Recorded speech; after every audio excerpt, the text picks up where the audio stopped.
part of his It's All a Blur tour in July 2023. Oh, and it didn't just stop at the baby mama.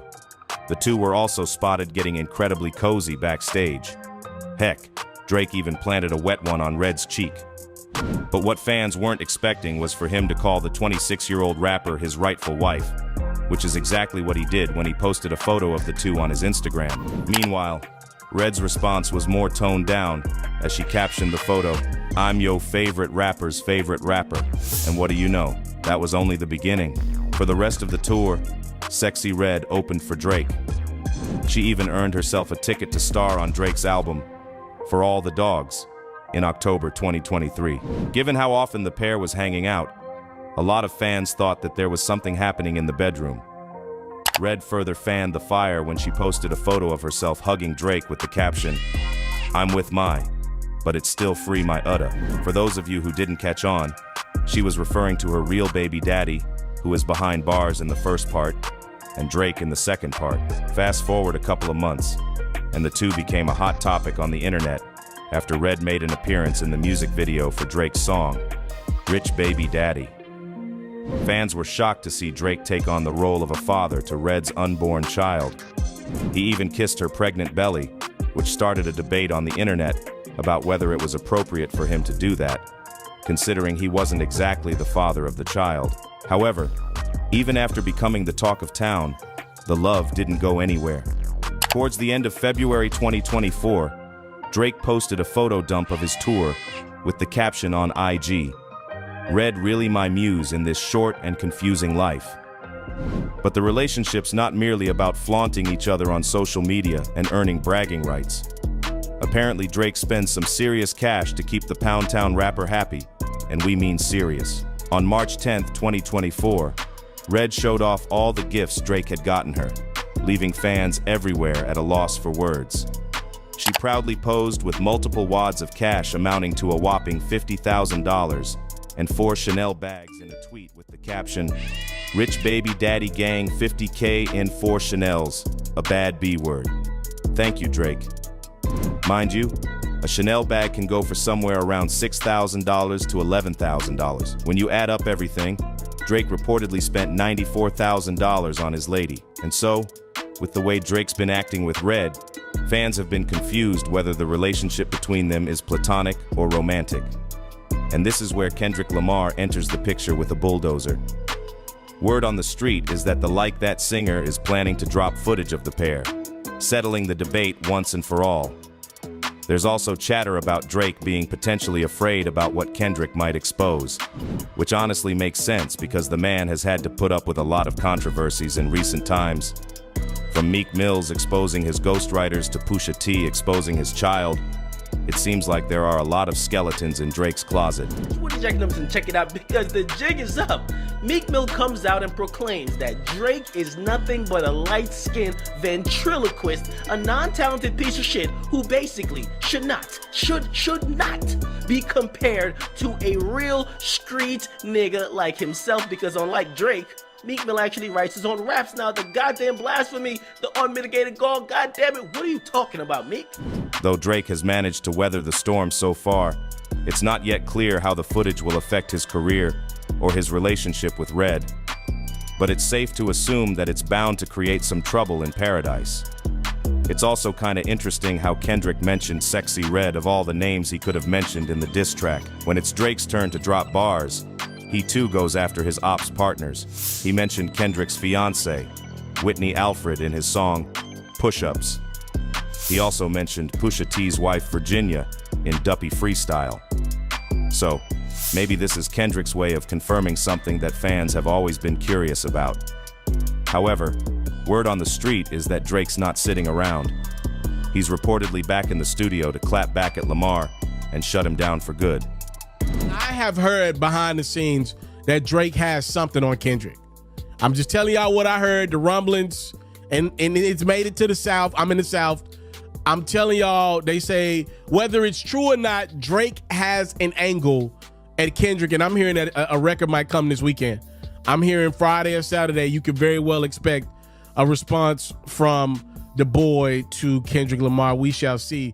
He has already responded to the Lamar diss track in some subtle ways. On May 1st, 2024, Drake posted a clip from the 1999 film 10 Things I Hate About You, where Julia Stiles' character, Kat, reads out all the reasons she hates Heath Ledger's Patrick. Were you recently injured in a car accident? It seems to be a diss at Kendrick's lyrics in the song Euphoria, where he goes, "I hate the way that you walk, the way that you talk. I hate the way that you dress. I hate the way that you sneak diss. If I catch flight, it's gonna be direct. We hate the B word you screw, because they confuse themselves with real women."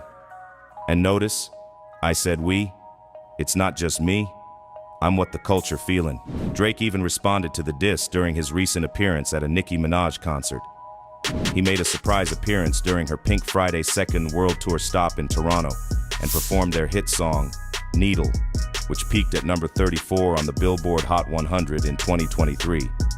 Drake even managed to snag some time for a solo performance as he sang Rich Baby Daddy while Nicki changed costumes.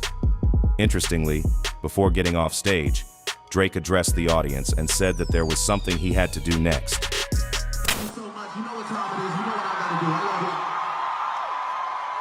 Many fans believe that Drake was hinting at working on a new diss track. Mind you, this was before Lamar hit him with Euphoria, so whatever he's doing, he better do it fast, because the world's waiting on him to clap back, since there are some verses in Kendrick's song that need a response. Like the verse where he raps, "We ain't gotta get personal. This a friendly fade. You should keep it that way. I know some things about N-word that would make Gunna wanna look like a saint. This ain't been about critics, not about gimmicks, not about who the greatest is. Always been about love and hate. Now let me say I'm the biggest hater." For context, Gunna is suspected by many for blowing the whistle on Young Thug after he accepted a plea deal in Young Thug's RICO case. So Kendrick's basically saying that he has some serious dirt on Drake that he's going to reveal to the public. Maybe it's the footage or something even more sinister.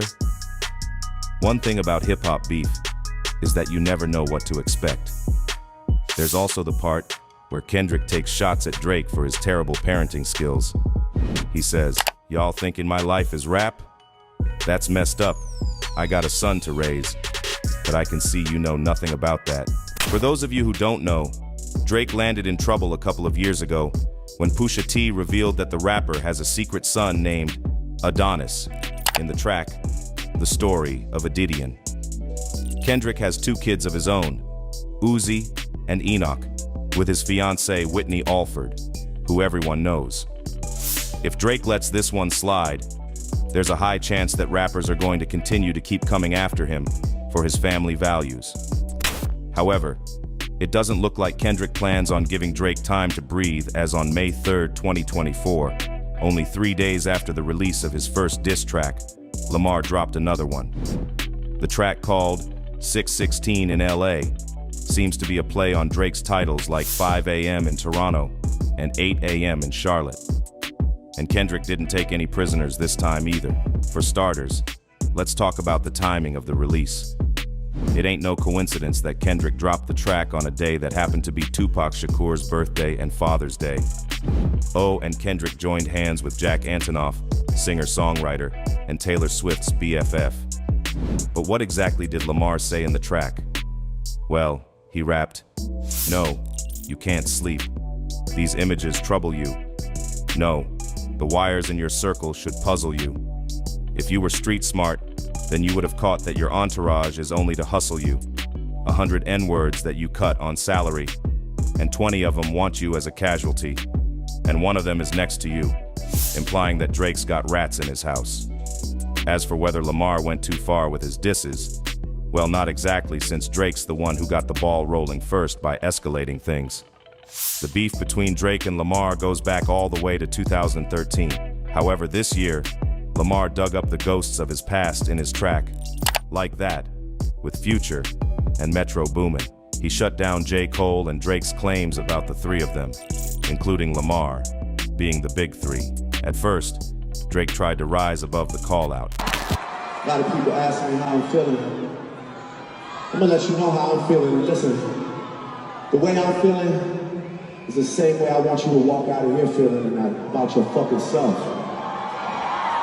Cause you know how I'm feeling? I got my fucking head up high, my back straight. I'm 10 fucking toes down in Florida or anywhere else I go. And I know that no matter what, it's not a nigga on this earth that can ever fuck with me in my life. And that's how I want you to walk out of here tonight. However, deep down, it looks like Drake didn't like the disrespect because he responded with push-ups. The song was leaked online on April 13th, 2024, and man did he come for Kendrick hard. He poked fun at the rapper for his short stature and for also collaborating with artists like Taylor Swift and Maroon 5. Rapping, Maroon 5 need a verse, you better make it witty. Then we need a verse for the Swifties. Pipsqueak, pipe down. You ain't in no big three. SCA got you wiped down. Travis got you wiped down. Savage got you wiped down. Kendrick responded to this one by collaborating with Jack Antonoff, making sure that the track was tailor-made, if you get what we mean. However, even after ruffling some feathers with push-ups, Drake was... If you've already started your LLC, then go ahead and skip this ad, but if you keep dragging your feet, this video is still not satisfied. He had more to say, and so he released another diss track, Tailor-Made Freestyle, which featured the AI-generated voices of the late Tupac Shakur and Snoop Dogg. That said, the feud has taken the industry by storm and is greater than merely Kendrick and Drake at this point. J. Cole responded in his own way to Kendrick's track with his song, 7 Minute Drill, where he sent some warning shots Kendrick's way and slammed his latest music releases. However, only 2 days after releasing the track, J. Cole ran away from the battleground, claiming that he felt pressured to respond since the world wanted to see blood. Meanwhile, Rick Ross entered the chat with champagne moments. He accused Drake of using ghostwriters and getting cosmetic surgery. Heck, even Kanye West joined in on the conversation with a remix of Lamar's song, Like That, taking shots at Drake for his deal with the Universal Music Group. Mind you, this has been a favorite topic for the famous singer in recent times. He called the company and its CEO, Lucian Grange, Drake's sugar daddy. That said, both artists have been enjoying the taste of success and fame thanks to their diss tracks. Drake's Push-Ups went from number 15 to number 11, while Kendrick's track, Euphoria, hit number 1 on the daily US Spotify chart. And it seems like both rappers are planning to ride the current waves of popularity to the very end. Because guess what? Both of them came out with yet another diss track on the same day. Drake dropped Family Matters, while Lamar came out with Meet the Grahams, opening a whole new can of worms. The beef takes a personal turn this time, with Drake rapping, "You mentioned my seed now deal with his dad." He then lands a fatal jab in the lyrics, "Why you never hold your son and tell him say cheese. We could have left the kids out of this, don't blame me," suggesting that Lamar's son might not be his, but in fact, his creative partner's, Dave Free. He also boldly addresses the sexy red rumors in the lyrics, "Say you hate the girls I screw, but what you really mean, I've been with black and white and everything in between. You the black messiah wifing up a mixed queen, and hit Vanilla Cream to help out with your self-esteem, while also bringing Kendrick's fiance into the mix." Meanwhile, Kendrick wrote an open letter to Drake's entire family as he raps, "Dear Adonis, I'm sorry that that man is your father. Let me be honest. It takes a man to be a man. Your dad is not responsive." He then goes, "I look at him and wish your grandpa would have wore a condom. I'm sorry that you gotta grow up and then stand behind him." Yikes. Kendrick also fanned the fire by implying that Drake might have a secret daughter this time. He says, "Dear baby girl, I'm sorry that your father not active inside your world. He don't commit to much but his music. Yeah, that's for sure. He a narcissist, misogynist, living inside his songs. Try destroy families rather than taking care of his own. Should be teaching you timetables or watching Frozen with you. Or at your 11th birthday, singing poems with you. Instead, he be in Turks, paying for S-word and popping perks. Now, fans don't know exactly how much truth there is to these claims, but considering that Drake's already been exposed for fathering a secret child, it doesn't seem like Kendrick would be bluffing. Maybe this was the dirt he was hinting at all along. However, Drake has shut down the allegations, posting an IG story with the caption, "Nah, hold on. Can someone find my hidden daughter, please, and send her to me? These guys are in shambles." As the tension between Kendrick Lamar and Drake continues to escalate, fans brace themselves for what promises to be an epic showdown in the world of hip-hop. With Kendrick's latest diss tracks, the gloves are off, and it seems like Drake won't be holding back any punches either. As the rivalry shows no signs of slowing down, fans find themselves on the edge of their seats, eagerly awaiting the next chapter in this thrilling hip-hop drama. Only time will tell when the dust will settle, but until then, the excitement and anticipation are palpable.